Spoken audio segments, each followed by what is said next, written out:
The Waterman is real. Hola amigos de Spoiler Time, hoy tengo el placer de estar con Peter Baert, un compositor belga que acaba de realizar la música para la película que estrena Netflix en estos días, The Waterman, El Hombre del Agua. Peter, how are you? Hi, I'm fine. Nice to see you. Thank you for your time. Thank you, thank you. Peter, this is your first score for a big movie, a Hollywood movie. How did you get this project? It was pure, I would call it fate, almost. It's one day, David Oyelowo came to my studio. He had to record something while he was shooting Les Miserables in a BBC series. And I did a session with him, and we talked about his films and my ambition of doing film music. So afterwards, I sent him in a mail asking him if I could pitch on this movie. And he just sent me the script, and I wrote a demo. And then he kept listening to the demo, and at one point, the producers took on another composer, an American composer. So I lost the project. Oh. And then, like 9 months after that, he called me back and he said, "Look, we're coming back to your demo all the time, and it doesn't work with the other composer. So are you ready for this, and do you want to do it?" And I was, okay, I'm going to LA. So that's how it started. Oh, nice. You traveled to LA to record the music? No, I went twice to LA to have meetings with David and to get to know him and to spend some time. I spent a week with him at his home. He invited me in his home, so I stayed there. Nice. And we talked a lot about music and the movies, and I was in the room when they edited some of the film. So that was really nice to be there. And then I came back to Belgium and I worked remotely on the film. Awesome. Peter, the score from The Waterman is really beautiful. I love it. And I heard piano, synths, a big orchestra, and strings. How was the work process for The Waterman? Did you get to see any of the scenes before composing? Well, no. So I've made a demo on the script. And on the script? On the script. That was 2018. And then when I came on the project, that was a year later in October 2019. That was when I first saw the image. And David cut a lot of the demo on the image. So then I started to work on that material and writing more music on the scenes. And then we did, me in Belgium, David in LA. I lived a bit on LA time. Because it's a different time zone, so it's changing, but that was nice. But when I was the first time in LA, I heard this voice of this actor who played the Waterman. Yes. And the assistant editor, can I have all the takes when he's not speaking, like when he's shouting or screaming or whispering? And with those takes, I put them through delays and tape delays and granular synthesizers, and I made a Waterman synth that I could use, a sort of pad, a synth pad that I could use under the scenes when there was a link with the Waterman. And David really liked that, and he said, "Would it be possible to do something similar with the mother's voice?" So I got Judith Ocon, a vocalist that I work a lot with here in Belgium, and she has Nigerian roots as well. Wow. And she did these long notes and some vocalizations and some nonsensical words. And I've made a mother synth. So everywhere in the score, I could use this Waterman energy or this motherly energy, and that really helped giving a flow in the score. And I always like it if there's a link with the film in the score as well. I mean, in instrumentation or in sound. And that's always interesting. Yeah. The result is amazing. I can feel this. And how difficult was it to compose during the pandemic, to record the musicians, etc.?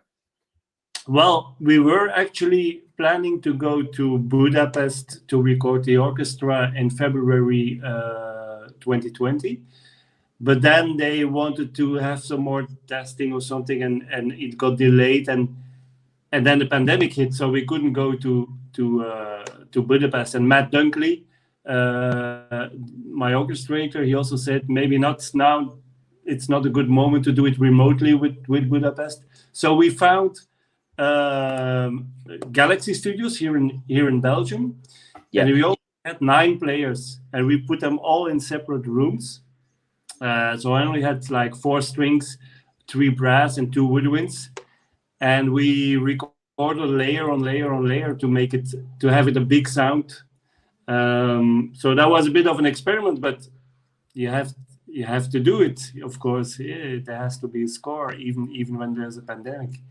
But it took a long time to mix it, because you have a lot of material of all these takes, of course.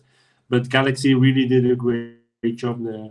Peter, movie composers translate scenes, characters, feelings, and more into music. How does your brain work? How do you do that? Sometimes it goes best when the brain's not working, you know. Because this score is very personal for me, because I lost my mom to cancer. I know it. Some time ago, but so this story really attracted me for that reason. So, and at some points the music, I remember one cue, it's a soft piano line, and it's just one take. It's just me sitting on the piano watching the image, and it just came. It's just one take. It's a take that I used. But of course there are other cues, like more adventurous cues, that's really work, you know. It's really technical. You have to hit certain points. It has to be completely right in your harmonic progress and your rhythmic progress, and that's work. That's really hard crafting, day after day, working on the same cue until you have it right. So it's and that's more the brain work. But sometimes it's from your heart. Yeah, that's very important to have it from your heart as well. Wow. Peter, I know you have a studio in Belgium dedicated to recording music for films, series, commercials. Are there any particular characteristic of Belgian musicians that distinguish them from the other European composers? It's some, you have some, but not so much actually. It's there's one guy, Pepin Caudron, who's known as Krang, and he did a score of Cuties, and he was like the first Belgian composer that did something in LA. But this doesn't happen, that the Belgian composer has an opportunity to do a Hollywood movie. It's something that doesn't happen, so it's really an anomaly. But I'm happy an honor that it happened to me, and it's an honor, of course. Yeah.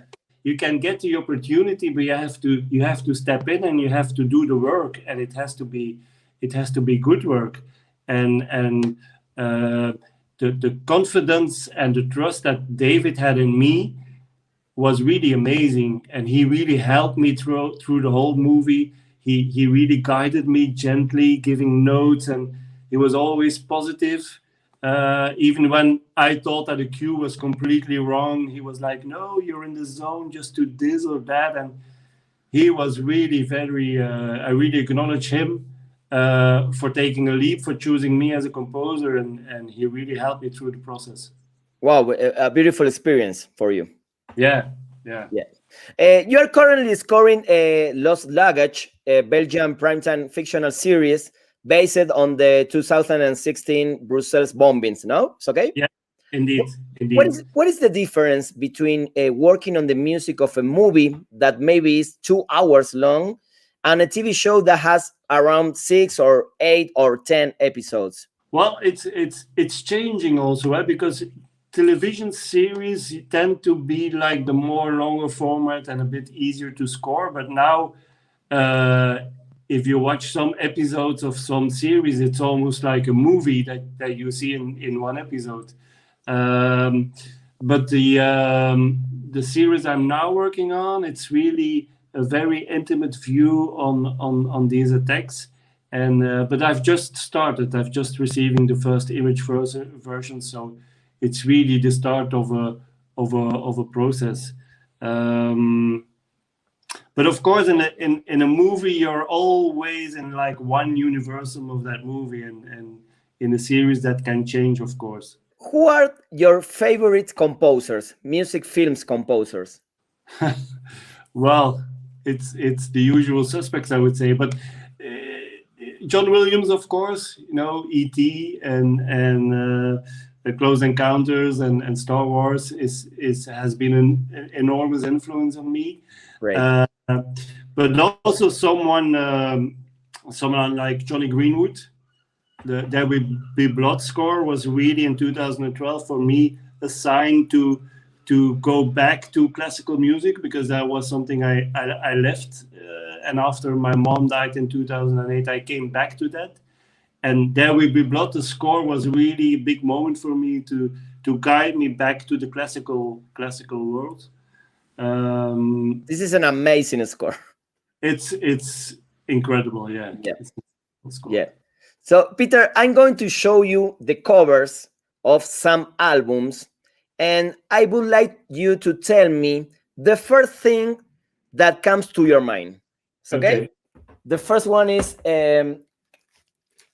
Requiem for a Dream, Clint Mansell and featuring Kronos Quartet. That's amazing. The arms being sewed off near the end of the film is one scene that comes to mind. But that was a big one. That was a big one. I saw Clint Mansell live in London once. Wow! It was pity because he couldn't show any images of the movie, but it was an amazing event. That has been a big one. Yeah. Great. Okay, this is classic. The Good, the Bad, and the Ugly. Ennio Morricone. Yeah, I'm just reading the book that came out. Ennio Morricone, My Own Words. I just started it. It's an amazing. It's like a 10-year conversation between him and I don't have the name of the guy. You know, Ennio Morricone. That's really like John Williams. That's a part of my youth. It's the films that I saw with my parents, sometimes in cinema, sometimes on television. It's part of youth. The end scene of Cinema Paradiso, where the guy then looks back at all the deleted scenes of the kisses. When I see that, I instantly cry. It's so beautiful. Okay, this is one of my favorite, Rocky, Bill Conti's score. Yeah, the same. It's these scores are really genre defying. You know, you can't imagine a boxing film now being made without a reference to that soundtrack. It's also in commercials. There have been several attempts to make a sound alike of the Rocky score, but they never succeed because it's iconic. Yes, totally agree. Okay, and the last one is a modern score, Drive, from Cliff Martinez. Yeah. So I love Cliff Martinez. I learned to know him on the Solaris soundtrack that he made me. And then Drive, actually, the opening track of Drive was the song that I used as an opening dance with my wife. Wow. It's Night Call. Yeah. Kavinsky. Yeah. Awesome. Our opening dance on that. Great memories. So Peter, what's next for you? What new project are you excited about? Well, I can't say no, but because it's official. So there was an agent from LA who reached out to me, and I've signed with them. So now, I'm now represented by Gorfinch Schwartz, which is the agency of John Williams, James Newton Howard. Wow. So it's I'm very honored to be part of that roster. and we'll see what happens there. You know, it's I'm ready for everything.